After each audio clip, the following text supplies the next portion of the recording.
BJP reports में भी माना 4 पर कांग्रेस तो 6 सीटों पर बीजेपी आ गई। जी हाँ, इस वक्त की बड़ी खबर है, ध्यान से इस वीडियो को शुरू से अंत तक देखिएगा।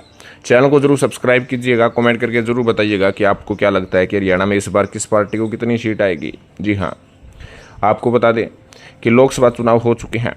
हरियाणा के मतदाता का मत ईवीएम में कैद है, जो कि 4 जून को ईवीएम ओपन होगी तभी फैसला आएगा। लेकिन उससे पहले भारतीय जनता पार्टी ने अपने बीजेपी प्रत्याशियों के साथ समीक्षा बैठक की। इस बैठक में प्रत्येक लोकसभा सीट के बारे में जाना गया, सियासी समीकरण समझा गया कि किस सीट पर बीजेपी आगे है तो किस सीट पर दूसरी पार्टी आगे है, कौन सी सीट जीत रही है तो कौन सी सीट हार रहे हैं। करनाल विधानसभा उपचुनाव को लेकर भी चर्चा हुई है। आपको बता दें कि वोटिंग कम होने के कारण भारतीय जनता पार्टी टेंशन में आई है।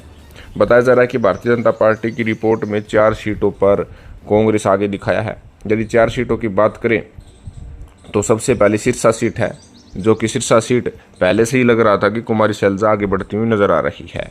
और उसके साथ साथ दूसरी सीट है रोहतक लोकसभा सीट।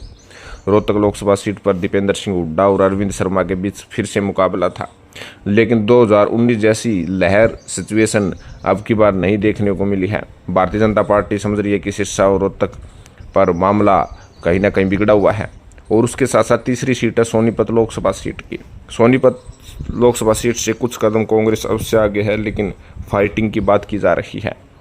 और चौथी सीट है हिसार लोकसभा सीट। मामला कुछ ही वोटों का होगा, कुछ ही हार जीत का फैसला करेगा, लेकिन बीजेपी इन 4 सीटों पर जो है खास तौर पर जो है बीजेपी को नुकसान होने की रिपोर्ट मिली है। सूत्रों के हवाले से मिली जानकारी के अनुसार भारतीय जनता पार्टी ने प्रत्येक लोकसभा सीट के बारे में तथ्य जाना है।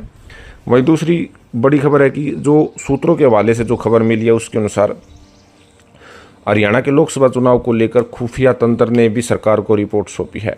खुफिया तंत्र ने भी बताया कि 4 सीटों पर मामला तुल चुका है और 4 सीटों पर जो है बीजेपी को नुकसान हो सकता है, कांग्रेस को फायदा हो सकता है। तो ये चारों सीटों आपने पहले ही मैंने बता दी कि रोहतक, सिरसा, सोनीपत और हिसार है। तो कहीं ना कहीं भारतीय जनता पार्टी हर पहलू को अच्छी प्रकार से जानना चाह रही है और इसके लिए उन्होंने समीक्षा बैठक आयोजित किया। और समीक्षा बैठक में कहीं ना कहीं जो फीडबैक निकला है उससे भारतीय जनता पार्टी चिंतित है, क्योंकि भारतीय जनता पार्टी 10 की 10 सीटें जीतने की बात कर रही थी, क्योंकि 2019 में वे कर चुके हैं। और कांग्रेस पार्टी के पास खोने के लिए कुछ नहीं था, क्योंकि नंबर गेम के हिसाब से हरियाणा में 2019 में कांग्रेस पार्टी 0 थी और पाने के लिए कांग्रेस पार्टी के लिए सब कुछ है। यदि वो 1, 2, 3, 4 यदि कितने नंबर से भी जो है लोकसभा सीट जीतती है तो सीधा फायदा कांग्रेस को होगा और नुकसान भारतीय जनता पार्टी को उठाना पड़ेगा।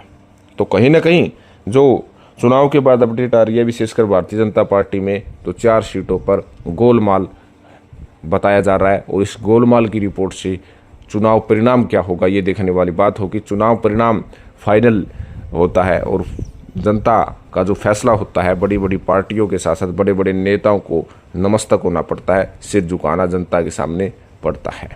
तो आपको क्या लगता है हरियाणा में इस बार किस पार्टी को कितनी सीट आ सकती है? कमेंट जरूर करिए। धन्यवाद।